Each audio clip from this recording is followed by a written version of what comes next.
drone operation, getting to that, Trump ordered a raid in Yemen. Now it was a raid, not a drone strike. Mm-hmm. However, I thought it was interesting. One of the civilians killed was an 8-year-old girl. Initially, I think the Pentagon didn't comment on that. They just mentioned the one Navy SEAL who was killed. It was a horrible tragedy.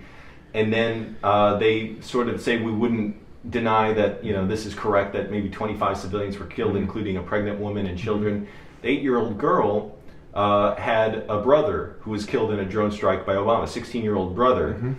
And also their father. Anwar al-Awlaki, was killed in a drone strike. He was believed to be hatching plots and I think the underwear bomber, directing lone wolf attacks against America. I thought Glenn Greenwald had a post on Twitter saying, and I'm paraphrasing, when the 8-year-old daughter was killed, it was a tragedy. She's an 8-year-old girl. When the 16-year-old brother was killed, it's collateral damage. And Obama's his press secretary, said, well, maybe he should have had more responsible parents. Why is there a difference in how it was reported under Obama and then this calloused response for a 16-year-old dying? I mean, nobody should celebrate that.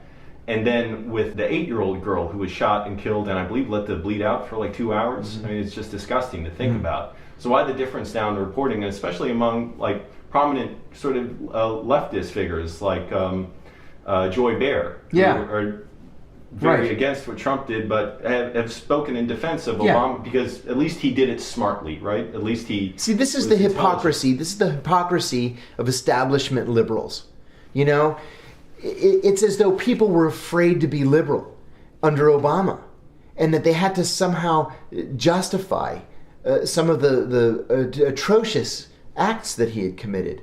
Many of the things that Obama did in places like Afghanistan, Pakistan, Libya, Somalia, Yemen were war crimes. Anwar al-Awlaki was a bad guy, right? But he was an American citizen. And if you have evidence against him, you present that evidence in a court of law, you indict him. If you can't arrest him because he's on the lam, he's hiding in Yemen with Al-Qaeda, fine. You can go after him with your SEAL teams or your drones or whatever. But this is an American citizen who was never allowed to argue his innocence in a court of law. He was never even charged with a crime.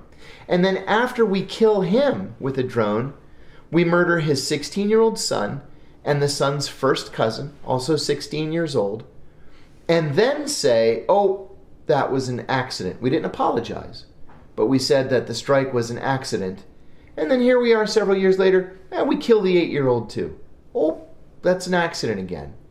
Oh my God, we have to start taking responsibility for our actions. There are consequences for our actions. And the most obvious one of those consequences is that our drone program, especially in a place like Yemen, is the greatest recruiting tool that Al-Qaeda has. I captured several Al-Qaeda fighters, and I asked them, well, more than several, like I said, many dozens, and I would always ask them what made them join Al-Qaeda. So to a man, they said the same thing. They never had any beef with the United States. They never had any thoughts of joining Al-Qaeda until we bombed their village. Until we killed their brother, their cousin, their parents, we killed somebody in the family who had nothing to do with Al-Qaeda. That's what made them want to join Al-Qaeda, to fight us for attacking them. So here's the problem I see. If politicians were to take the attitude that we have to deal with terrorism more like crime rather than as a global war, the first time there's a successful terrorist attack in America, they'll be looked at as weak, possibly voted out of office. Mm-hmm. I mean, what's their possible strategy, even if they harbor some of these thoughts? Because I'm sure there are a lot of people within the government who are not all just, let's go, like jingoistic, let's go after the terrorists. I'm sure a lot of them are aware of exactly the dilemmas you're talking about. What do the politicians do? Well, this is an issue of what do you put first? Do you put the country first? Do you put your political career first? And unfortunately, I think just about every elected official we have in this country would put his own career first. In addition to just the political calculation, there's a lot of money in war, no matter how you look at it. It costs a ton of money to go to war. How do you even keep people from rising to the top in a political party when to be a candidate, you more or less have to be bankrolled by and sponsored and lobbied and have huge fundraisers by companies such as Boeing and Lockheed Martin. that do lots of contracting in the war on terrorism around the world. The only thing that you can do, the only thing that you can enact is public financing of campaigns. It's the only answer to this. Look, since 9/11, the Washington metropolitan area has become the wealthiest place in America in terms of having the most millionaires per capita. 9/11 was this incredible financial boon for intelligence and defense and national security contractors. Everybody got rich. And so the whole area, the whole situation becomes a self-licking ice cream cone where you get rich because of counterterrorism and then you donate to political campaigns knowing that the elected officials then will finance more counterterrorism operations. Everybody loves it because they're all in on it and they're all getting rich, and it's bad for the country. What about, when somebody like Bill O'Reilly, especially, I've been on a little bit of a kick watching him lately, says, you were talking about how the drone bombings in Yemen are a recruiting tool for Al-Qaeda. Stepping back from that just a little bit, O'Reilly was talking about the 7-nation immigration ban that Trump ordered, and now it looks like there's going to be a revision of it, probably by the time we put this video up. Yeah, and it's actually, just as we were setting up the equipment, there was a CNN breaking news story that it's going to be 6 countries now because the Iraqis have successfully lobbied the White House to remove them from the list. Okay, I have so many questions about that, but first, I saw O'Reilly saying, responding to the argument that this is going to drive more anti-American sentiment, and eventually people are going to move more towards hardliners against America as they have problems in their own country due to not being able to immigrate here, and also just a personal vendetta. O'Reilly said that, or Bernie Sanders said that? No. Well, O'Reilly was responding to this, and here's what he said. He said he hears that argument, but I don't care if they're angry at us because we're just looking out for our security. So why should they be angry at us? And so my question is, why should we care if there are people we can just who are going to ally with themselves or lend support to terrorist groups? I mean, what does that even mean? Because normally, otherwise, they wouldn't ally themselves with terrorist groups. You can't fight them all. You can't kill them all. So what you do, this is going to be unpopular, but I'm going to say it anyway. And this is my own personal experience dealing directly one-on-one with Al-Qaeda fighters, and in some cases, Al-Qaeda leaders. The way that you turn this around is you invest money in education and job training, or in economic development. Almost everybody I interviewed who had been a member of Al-Qaeda told a variation of the same story. They were from some isolated village in their home country. Most of them were illiterate. They had no job skills, no job training, no job prospects. What father would want his daughter to marry one of these guys? Nobody would. And the local imam came up and said, hey, listen, why are you here in this village? You should go to Afghanistan and make jihad against the Americans. And if you do, we'll give you $50 and if you're a month. And if you're martyred, we'll give your parents $500 as a martyr's bonus to bury you. Well, they have nothing else going on in their own country. This sounds like a pretty good deal. And so they made their way to Pakistan and then from Pakistan to Afghanistan. But these guys didn't know the prayers. They've never read the Quran. This was an economic decision.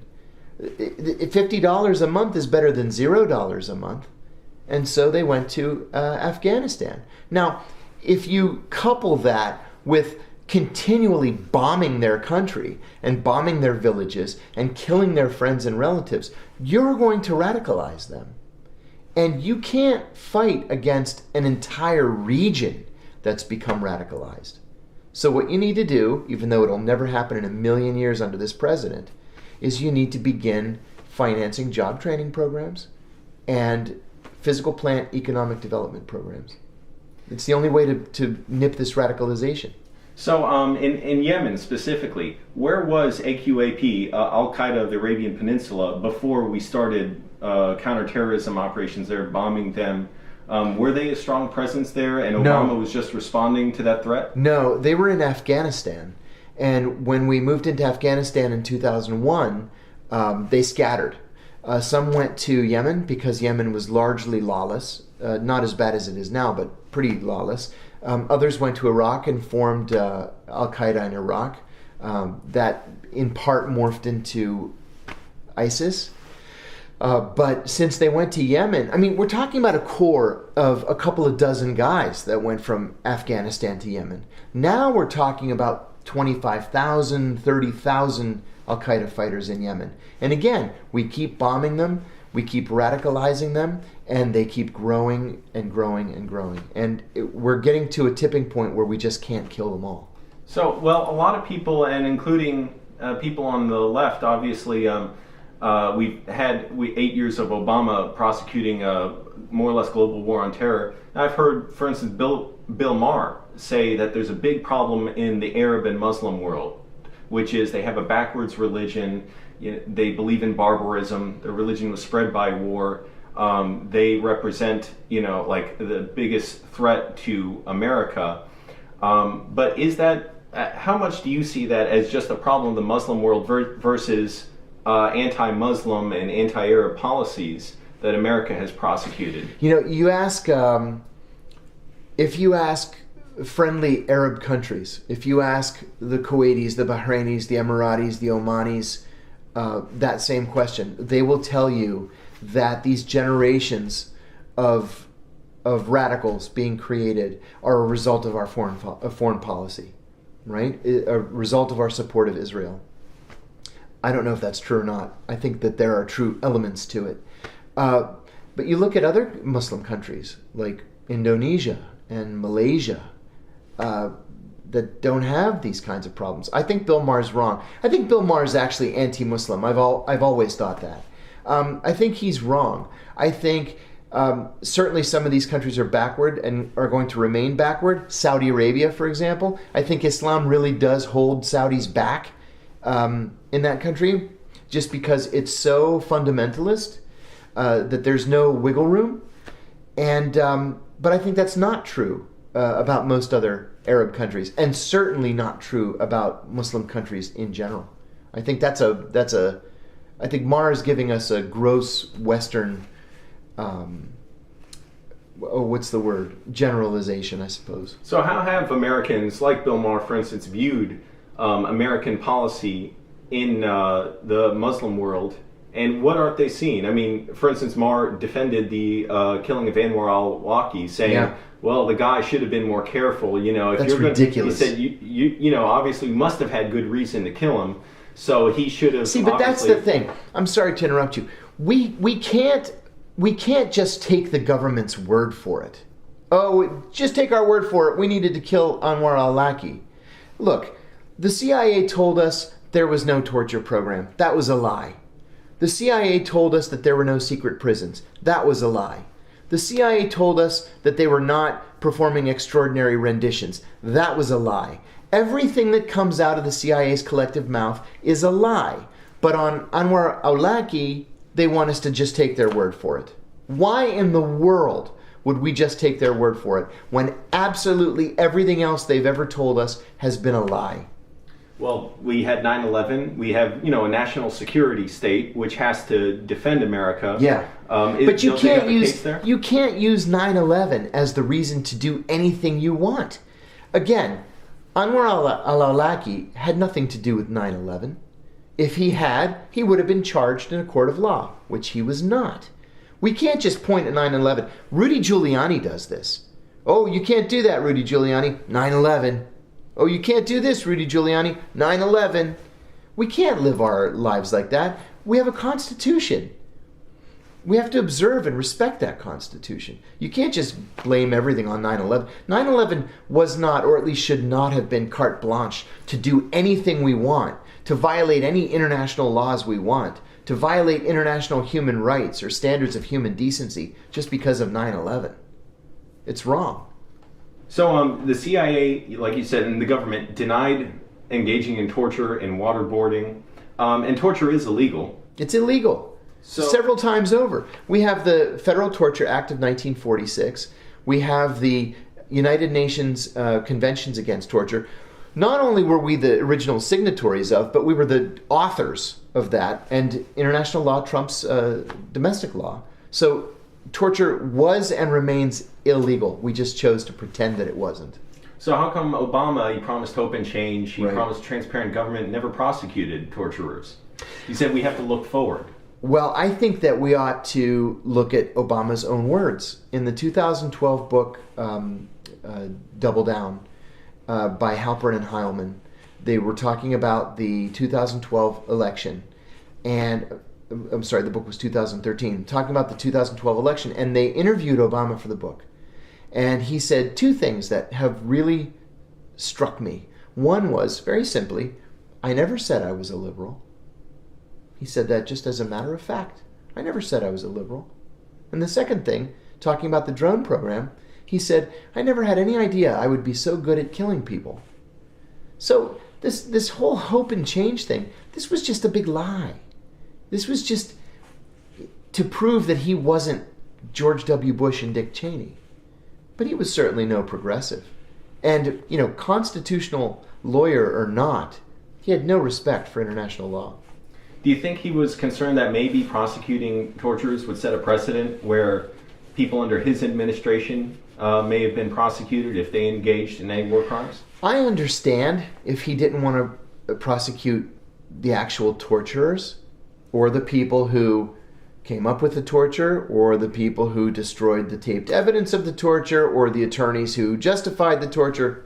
I get it. I disagree with it, but I get it. But what about the people who went over and above what had been authorized by the Bush Justice Department? What about the people who murdered prisoners in custody? I mean, that's just murder. That wasn't approved by either the Bush Justice Department or the Obama Justice Department. Why not prosecute those murderers? And it's because Obama really had no problem with the Bush-era torture program. So do you think Obama and other Democrats, now maybe they've been failing to be the opposition party to Republicans if they're going to make these concessions to the national security state, the Pentagon, the CIA, in order to maintain office?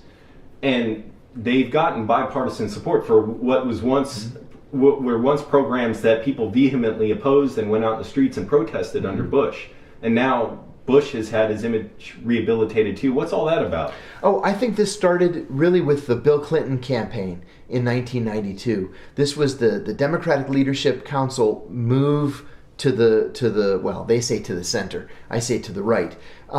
It was the anti-McGovernization of the Democratic Party. George McGovern pulled the Democratic Party so far to the left in 1972 and lost 49 states that Democratic leaders vowed never to let that happen again. It actually did happen again in 1984, where Walter Mondale lost 49 states. But in terms of ideology, Democratic leaders promised themselves in 1972 that they would never allow the party to be pushed so far to the left in a national election. Bill Clinton pushed it farther to the right than any previous Democratic nominee in modern times, right, since the 1932 watershed election. And I think that many Democrats, many Democratic leaders have become very comfortable in the center or the center right. And I think that they have largely lost their bearings as to where the party should stand on some of these issues. When the Democrats are the ones not paying any attention to human rights or civil liberties, we have a problem because there's nobody left to do it. Yeah, Bill Clinton actually said the era of big government is over. Right. Which when I first heard it was a surprise for me to hear because I thought, wasn't he supposed to be an alternative to candidates who are saying that? However, a lot of people will say, well, now's not the time to be infighting with Democrats and criticizing them. Of course, it wasn't time under Obama either. There was never really a good time to be criticizing Democrats. It's dangerous. That's what I kept hearing was, it's dangerous to criticize Hillary Clinton now. Oh, please. And Bill Maher was saying this. He said, it's so dumb. Don't criticize her. She's the lesser of two evils. The lesser of two evils is still evil. But better? Wasn't she better? I don't think Hillary Clinton would have been any better. Seriously and literally, I mean that. You know, for the last 2 elections, I left the Democratic Party and I went to the Libertarians because they were the only ones who were talking about respect for individual liberties and the Constitution. So yeah, to me, Hillary Clinton was just as bad as Donald Trump was. Besides, Hillary Clinton stole the election from Bernie Sanders. You know, this system that the Democrats have implemented of superdelegates makes it virtually impossible for a McGovern-like insurgent to win enough delegates to win the nomination. It was stolen from Bernie Sanders. So why even take somebody like Hillary Clinton seriously? She didn't deserve to win. And this is another thing too. Donald Trump didn't win because America has turned racist. You know, Donald Trump didn't win because Americans hated Barack Obama. Donald Trump won because Hillary Clinton was a terrible candidate. People don't like her. They don't trust her. And they viewed her as having stolen the nomination from Bernie Sanders. That's why Donald Trump won. But couldn't you say that, well, at least, you know, we have to make temporary concessions to support people like Hillary, and that's what I was hearing from people is no. we can't openly criticize her right now. Why? Because it's going to help Trump win. Do you support Trump? Do you think President Hillary Clinton was going to stop the drone program? You think President Hillary Clinton was going to stop bombing Yemen or stop supporting oppressive governments that torture their own people? Do you think Hillary Clinton, as president, was going to tell the CIA to stop sending prisoners to third countries to undergo torture? Of course not. She was exactly the same as Barack Obama. So on issues that are important to me, like human rights, civil liberties, there's no difference between Hillary Clinton and Donald Trump. None. Now, back to torture. Torture is illegal. So why is the current deputy director of the CIA, Gina Haspel, someone who ran CIA black sites where torture was conducted? If it's illegal, why? I'm sure there's someone else qualified, right? I wrote an op-ed for a progressive website about this issue, and the CIA redacted it and threatened me to not comment on Gina Haspel.